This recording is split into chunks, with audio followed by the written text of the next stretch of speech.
of County Commissioners for October 17, 2017. I'm Bud Blake, the County Commissioner and Chair this year for the board.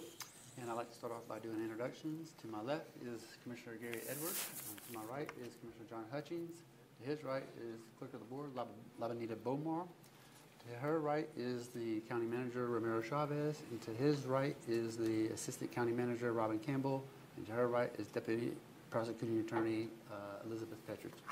With that in mind, I'll ask Commissioner Gary to lead us in the Pledge of Allegiance. And I, in turn, would ask Matthew Dehan, a senior over at St. Martin's College, to lead us in the Pledge of Allegiance, please.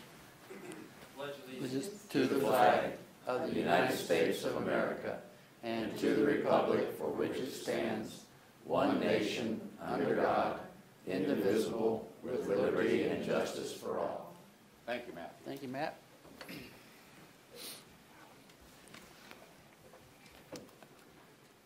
So with that in mind, is there a motion for today's agenda? Mr. Chair, I move to approve Tuesday, October 17, 2017's agenda. Second.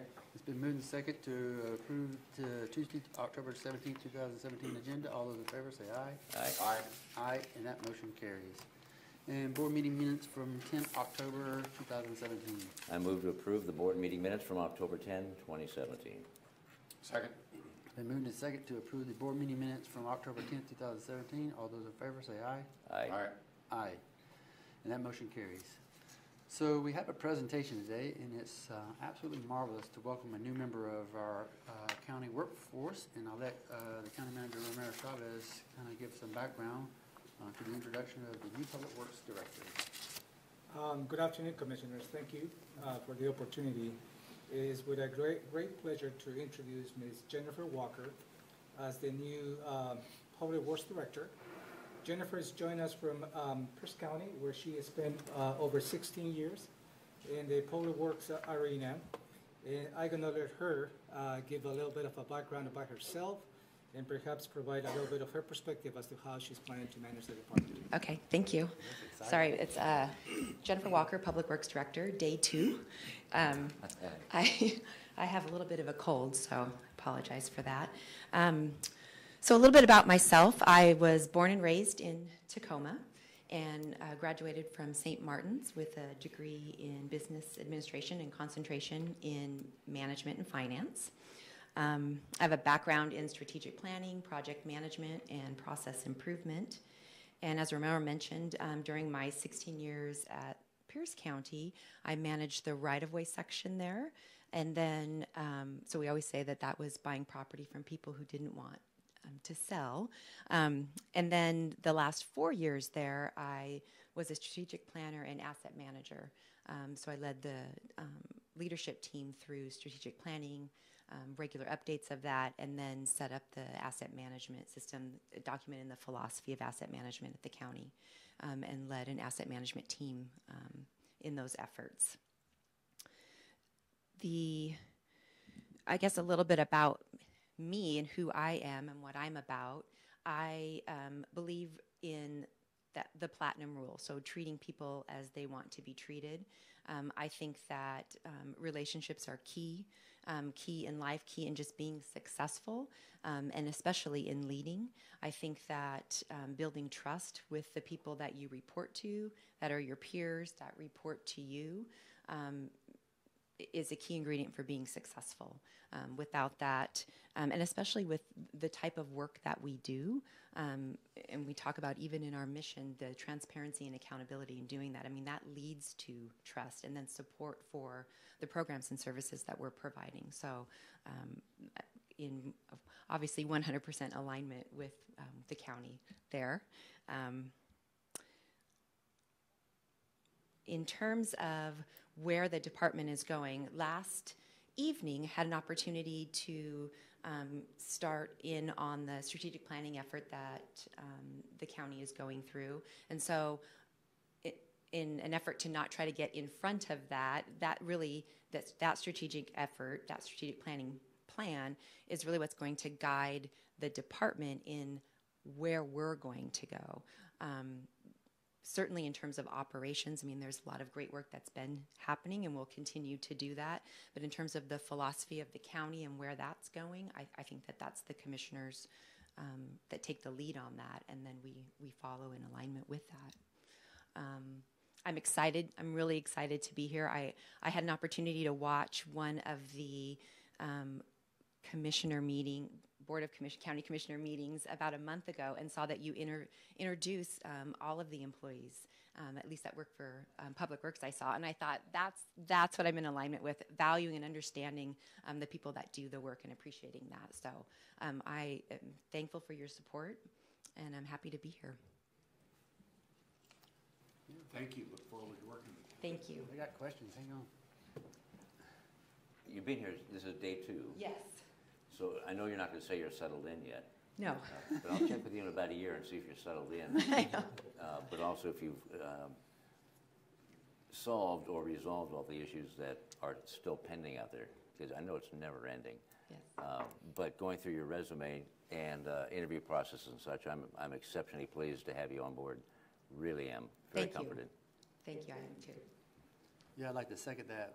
We know we hired the best here for us, bringing you here to Thurston County, and we look forward to your leadership.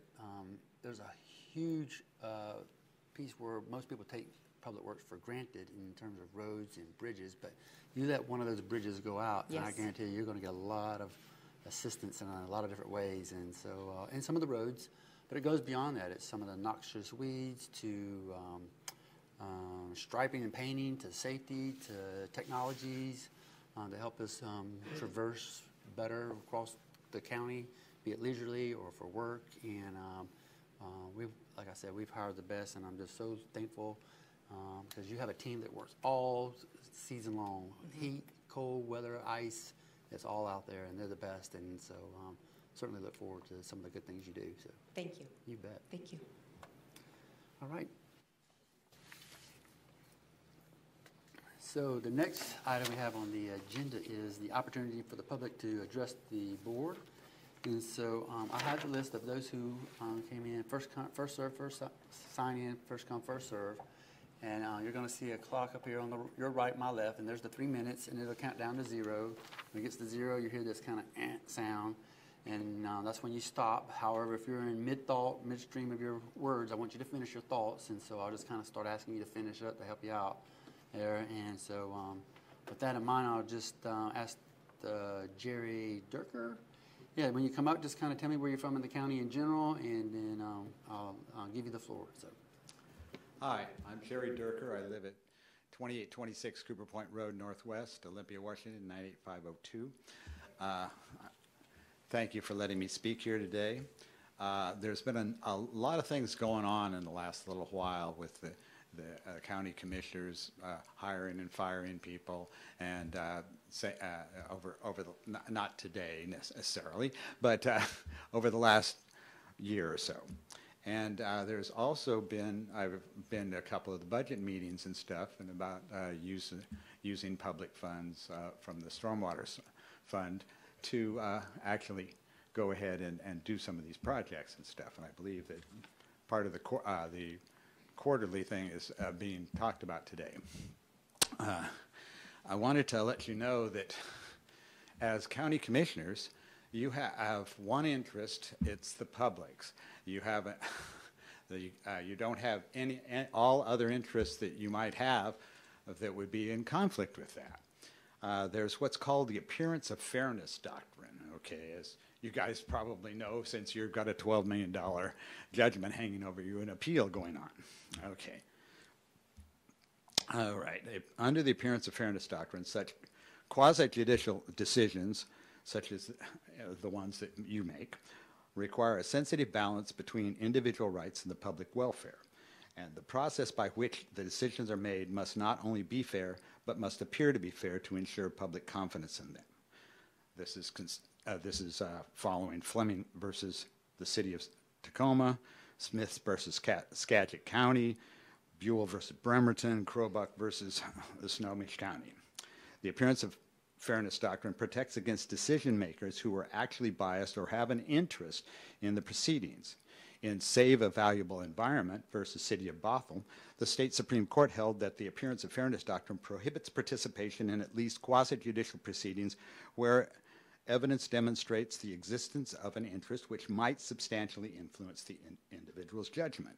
In Save, the state Supreme Court specifically held that evidence showing a planning commission's members' mere membership in the Chamber of Commerce invalidated a zoning ordinance affecting a specific development because the membership might have substantially influenced the Planning Commission's members' judgment on the zoning ordinance there.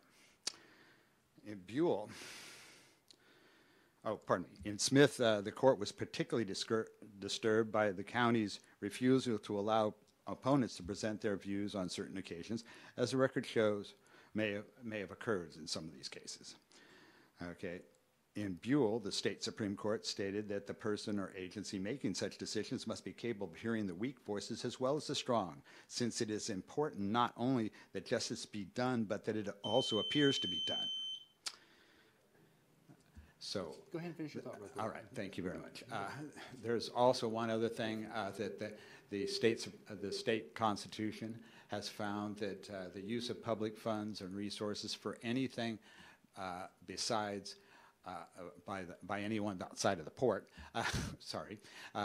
is not allowed except for support of or for the infirm or and poor.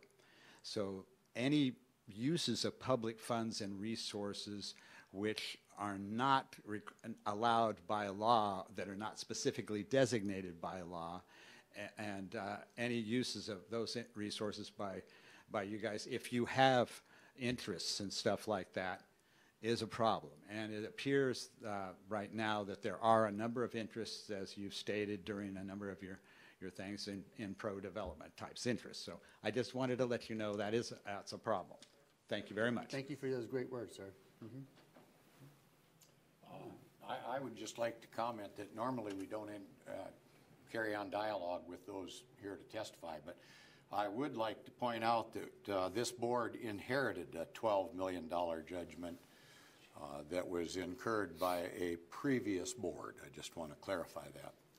Thank you very much. Okay, so the next person I have to address the board is Lawrence Saminsky. Yeah, how you doing, sir? Okay. Okay. Yeah, I was going to talk about shorelines. I live on the shoreline, and I thought I would just kind of report back some of the experiences I've had. Is that your name and address for the record, please? Okay, it's Lawrence Saminsky, and my address is 8320 Walnut Road, Northeast. Okay. Okay. And you got the floor. Go ahead.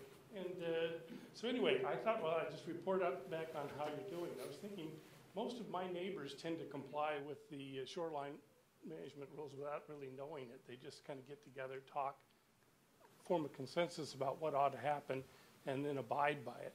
Then there's a few who tend to take off and then not be guided by that sense, and then they're dependent on the shoreline management's rules. The shoreline management rules, it's troubling to me because when I go to I've gone to the county and gotten 3 different answers to different topics. And briefly this is, how far back should an object be? Well, 130 feet, 250 feet from the top of the bank, from the bottom of the bank. Always different answers. Then I'm asking, well, why are there different answers? Do you have like a white paper or something else that guides you, that supplements what the shoreline management rules are? And they don't. They have nothing internal, nothing external, which I'm an accountant, CPA, looking for regulations that support a law. I'm surprised not to find it.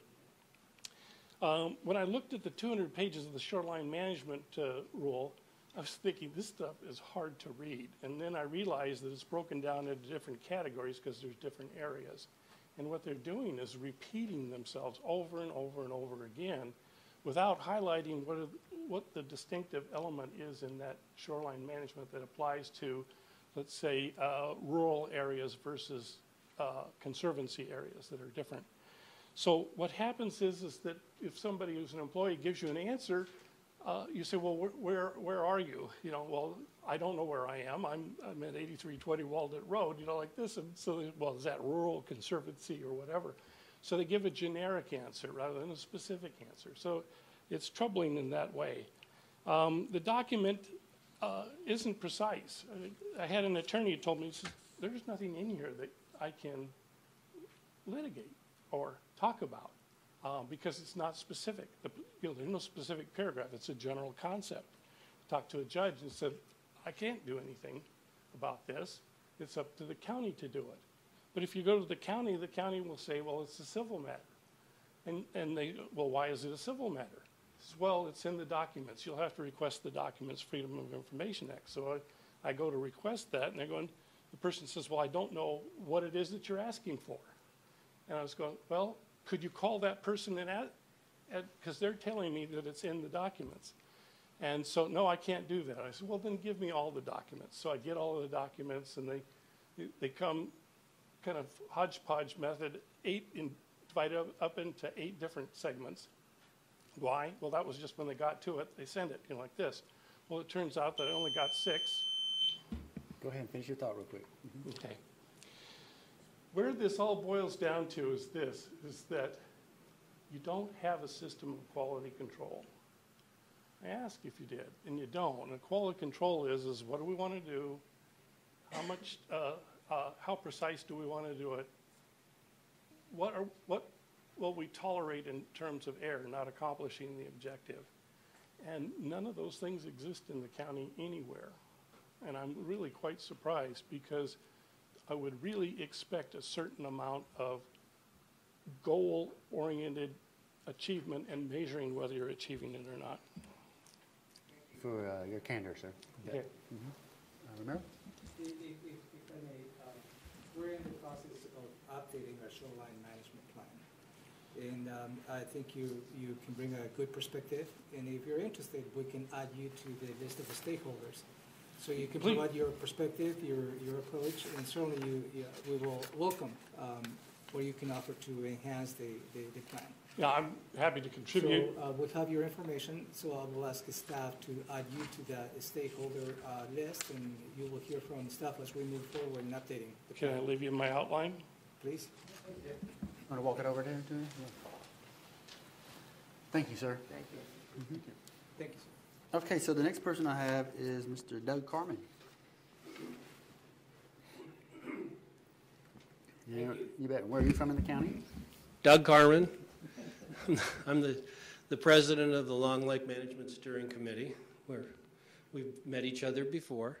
And I live at 4108 Cairo Road, southeast in the county. When last I came here, it was the 25th of July, and I spoke to you about getting stakeholders involved, and thank you for the lead-in, Romero. Stakeholders involved in the shoreline master program, and since then a lot of water's gone over the dam, and as you are aware, the shoreline, the SMP is a total rewrite. It's not just go back to the old one and fix chapters. It's a total rewrite.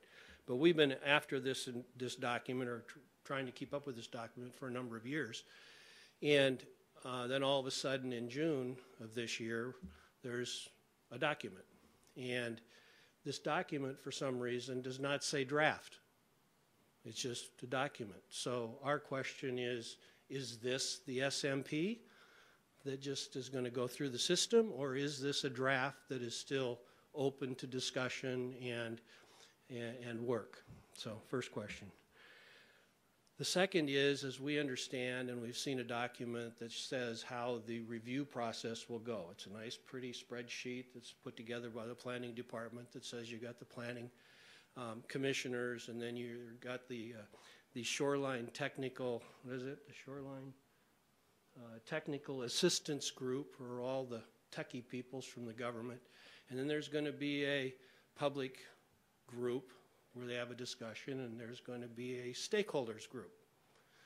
And so now we learn, and there's a meeting tonight. It's a public meeting at 6 o'clock tonight. But we've been told that there might not be enough time to really have a stakeholders group, so it'll probably be rolled into the public group. So there really won't be an opportunity for us stakeholders who actually know something about shorelines, who actually have managed shorelines, to really get involved where we can discuss in a meaningful manner with the planning department those paragraphs and sentences and all that information, definitions of words and whatnot. In addition, at the September 20th Planning Commission meeting, we were there, and the shoreline SMP was on the agenda. We had people there to speak, and the planning commissioners just decided, well, we're not going to have that part of the meeting, so they moved on. So we had people who invested their time and energy in putting together presentations and to do it, and they were unable to do that. So also the notification of meetings is a real difficult situation. I mean, I'm sure you're aware of that. The Olympian doesn't have a high enough circulation in the county to really tell anybody anything, and the website for the planning commission would, would you just stay up late at night and have nothing to do. So I encourage you to slow the process down, and again ask you to make sure that stakeholders are involved in the process so that it can be a good SMP and not one that's just written in a way that can't really be done. Thank you so much for your words, sir. Thanks. Before Doug leaves, could we at least get the time and the location? You said 6 tonight? 6 o'clock right downstairs. Right downstairs, okay. Room 152. All righty, I'm just scanning the audience to see if there's anybody else that'd like to come to the podium to address the board. And by show of hands, just let me know. I'll call you forward. See nobody. I think we're done with a portion of the opportunity for the public to address the board. And so we'll move on to our next item, which is the county manager's update. Thank you, Commissioners. Good afternoon again. I'd just like to give some information to the public, although that is no news. But this week, we're going to be hit in this area by 3 consecutive storms. The first storm will arrive this afternoon and will go all the way into tomorrow morning. The second storm arrives Wednesday night and will linger until Thursday morning. And the second storm appears to be stronger than the first one, which may carry winds of 30 miles an hour, possibly gusts up to 45 miles an hour, and may include some sustained winds of 25 miles an hour. And also, getting into the weekend, we'll be hit by a third storm. They also will include the same amount of rain and the same amount of winds. And we are expecting in the next 5 days, the region will have close to 3.5 to 4 inches of rain, along with sustained winds. The Public Works Department is prepared to respond to some potential urban flooding as a result of all the trees losing their leaves and all the loose branches that will fall into the roadway. But as the Public Works staff will try to catch up with all that, the back storms becomes a little bit of a challenge.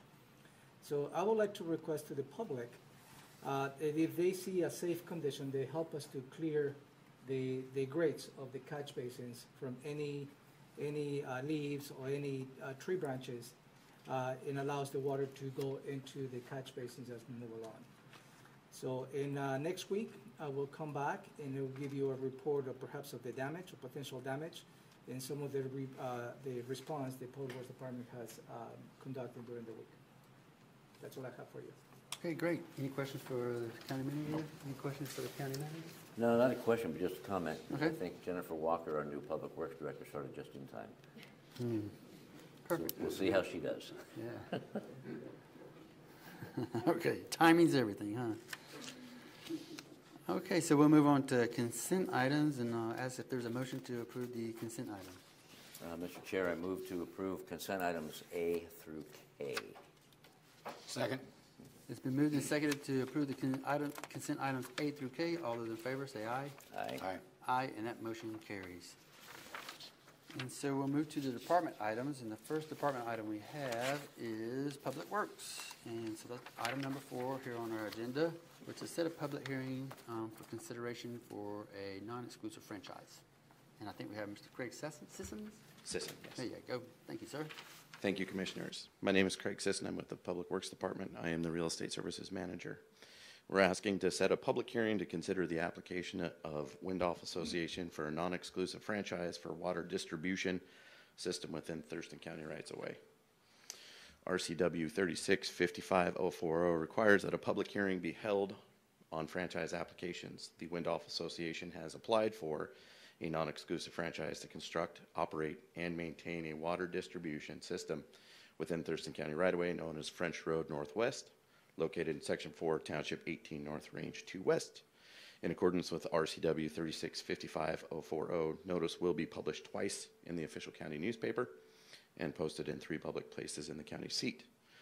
The non-exclusive franchise process for a water system is consistent with the county's strategic plan and meets the external goal of environmental and sustainable resources, preserve and enhance our physical environment and natural resources. Sure. Do you have any questions? Any questions for? No, Ms. I'm fine. No, I don't. Thank you, Okay. Craig. Is there a motion for this? I move to set a public hearing for November 7, 2017, beginning at 3 p.m. or as soon as thereafter as the matter may be heard in room 280, Building 1 of the Thurston County Courthouse to consider the application of Windolph Association for a non-exclusive franchise to construct, operate, and maintain a water distribution system within Thurston County right-of-way. Second. It's been moved and seconded as stated. All those in favor say aye. Aye. Aye, and your motion carries, Craig. Thank you, sir. So the next item we have for department items is the Public Health and Social Services. I have Mr. Gary Aiden, who's going to give us some background on a contract amendment between Thurston County and the organization called Sidewalk. Thank you very much. Gary Aiden, Public Health and Social Services. This item today came up at the SIP meeting, the Community Investment Partnership meeting on September 11th. At that meeting, the steering committee heard a request from Sidewalk, a local nonprofit, to take unspent money from their 2016 contract in the amount of $56,492 and add those dollars to their 2017 contract, which was in the amount of $60,000. For a total of $116,492, the request was to use that money for diversion activities for homeless single adults here in Thurston County. The SIP heard that request. They, on a split vote, voted in favor of sending that to you for your consideration. The Director of Public Health and Social Services is also in support of this request from Sidewalk. So our request to you is to allow us to amend that contract between the county and Sidewalk to add that unspent money from 2016 to their 2017 contract. Sure. Any questions of Gary? No, thank you. So it was a split vote. If it's voted and approved today at this meeting, that money that Sidewalk gets, what will they do with that? About how many people might that, or units? Do you have any judges? We don't have a specific number. They're generally spending between $500 and $1,000 on their diversion activities, and that takes a single person, diverts them out of the homeless system, gets them away from shelters, and allows them to obtain housing. So roughly 100 people might be helped by this money. About 100. And from what I understand, the reason this money was left over was because Sidewalk did an excellent job at diverting people, putting them back into families and relatives and friends and such, other placement, and also in working with landlords and reducing front-end deposits going into apartments.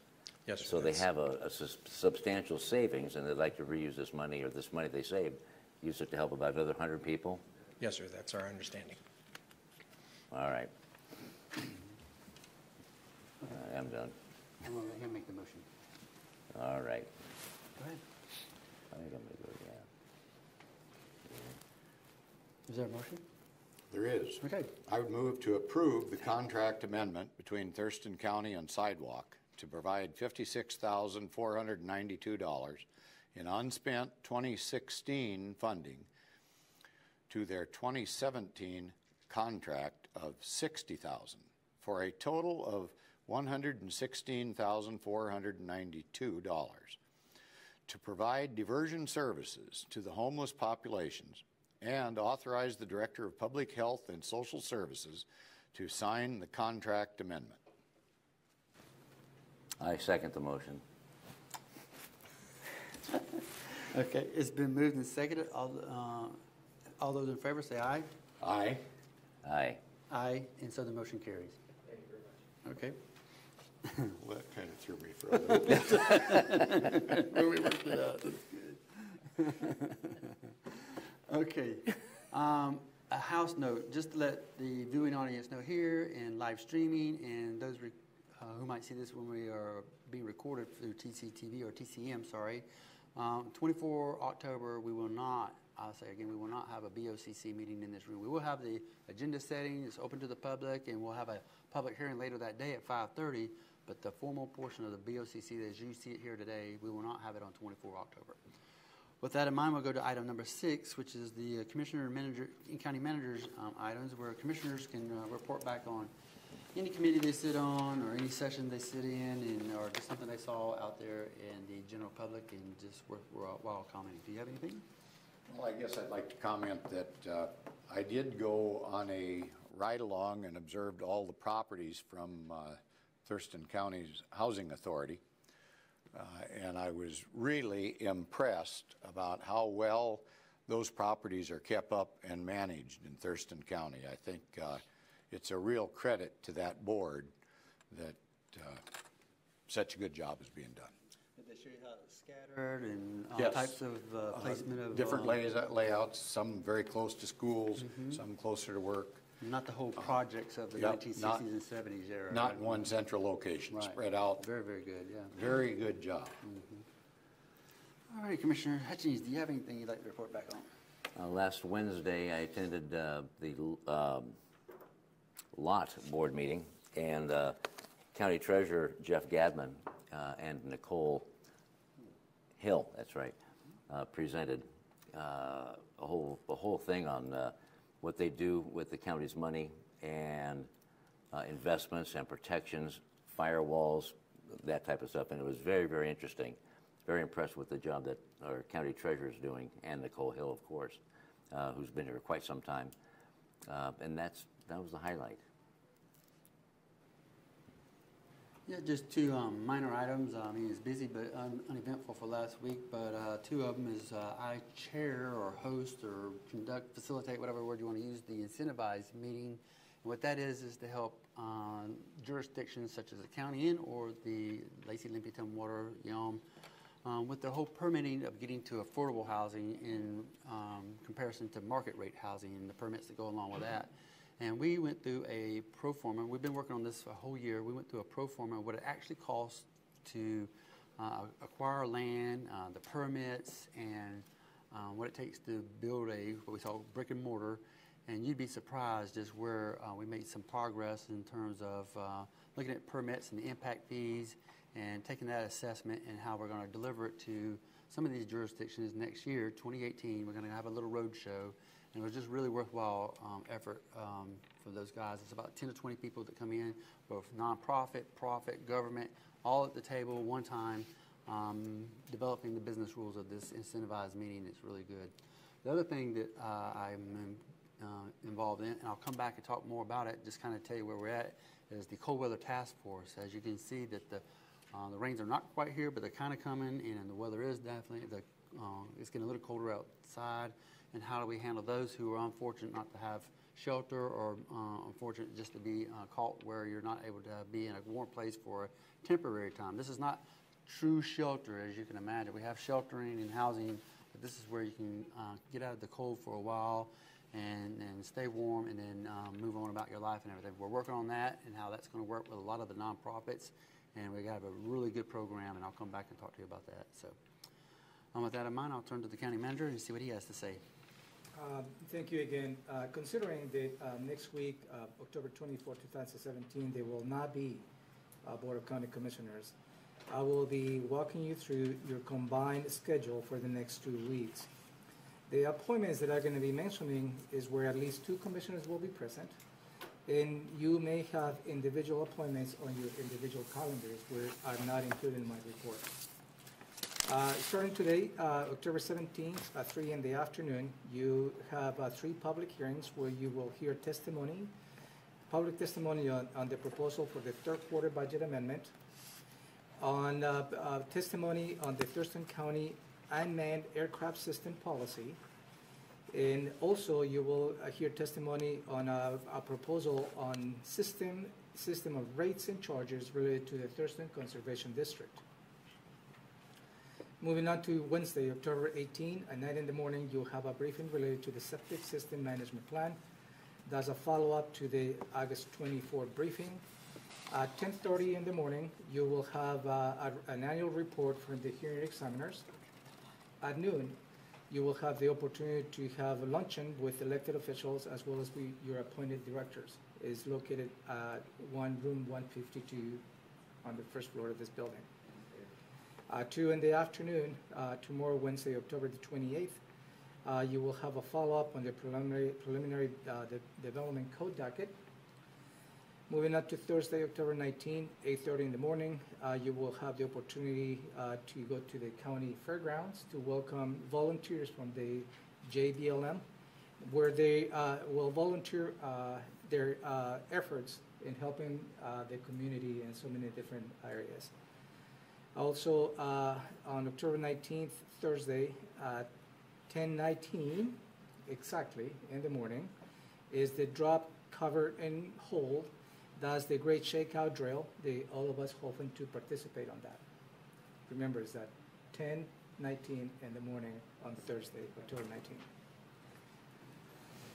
1 in the afternoon, on Thursday, October 19th, Commissioner Blake and Commissioner Hutchins will be part of the Thurston Mason Behavioral Health Organization regular board meeting.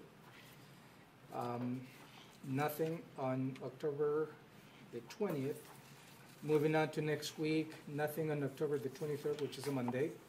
And Tuesday, October 24th, you will come here at 9 in the morning to have a agenda setting where you'll be reviewing the proposed agenda for the October 31st Board of County Commissioners meeting. At 2 in the afternoon, instead of the board meeting, you will have a planning session. And at 5 in the afternoon, you will have a public hearing related to the ordinance 19944, which is extending the interim marijuana regulations for processors and retailers. Wednesday, October 25th at 9:30 in the morning, you will have an update from the Visitors and Conventions Bureau. At 10 in the morning on October 25th, you will have the opportunity to hear from your Director of the Office of Public Defense as to what he's planning to do in the upcoming year related to his business. 10:30, you will have a briefing on the Nurse Family Partnership, regional partnership between Lewis County and Mason counties. October 25th in the afternoon at 2, you will have a briefing on St. Clair, Lake St. Clair, and the alternatives and remedies perhaps to deal with the high water levels. And moving on to 3 in the afternoon, you will have an opportunity to hear from your interim director of the Resource Stewardship Department as to what he perceives to be the state of affairs of that department in his 4 weeks in the job. Thursday, October 26th, 9 in the morning, you will have a meeting with the City of Olympia that is related to the courthouse project. And that is the result of a letter that you received early in the month from the City of Olympia related to that particular project. At 10 in the morning, you will have a meeting with the CIP leaders and Thurston County Thrive's Executive Committee meeting. Friday, October the 27th, in the afternoon, you will have a team building exercise with your appointed directors, and I believe that there's some pumpkin carving exercises associated with that. That's on the 27th? Yes. And moving on to Monday, October the 30th, 2 in the afternoon, you have a tour of the economic development areas. I just found it. Yeah. You did? Yeah. And that's all I have for you. Any other last comments? No, sir. Okay, I got a couple other things. Sure. For those who are seeing this as it's recorded, just let those who are in the viewing audience know here, obviously those who are watching on live stream, we are live streaming on YouTube, and we absolutely are proud of that. And we're trying to advance it to where people can see what's going on, minute by minute, play by play, just if it is a kind of a football game, if you will. And so with that in mind, the other thing I'd like to mention before we sign off here, and I don't want to forget it, is that October is Awareness of Domestic Violence Month and American Cancer Society's focus on breast cancer, mostly for women, but also for men. There's a lot of efforts going out there to take care of our people in terms of domestic violence family support center, Safe Place, American Cancer Society that I just mentioned. I highly encourage and ask, plead with you to get involved in some way to be informed, educated, and participate in one of these or many other programs that are going on. In fact, on the 21st, this Saturday, is a walk at Hunterman Park for the American Cancer Society. I'll be there, and I expect a whole host of us will be out there from the public health arena, and I certainly look forward to participating with you. So, is there a motion to adjourn? Mr. Chair, I move to adjourn the Board of County Commissioners meeting of October 17, 2017. Second. It's been moved and seconded to adjourn for October 17, 2017. All those in favor say aye. Aye. Bye. Aye, and that motion carries. We are adjourned.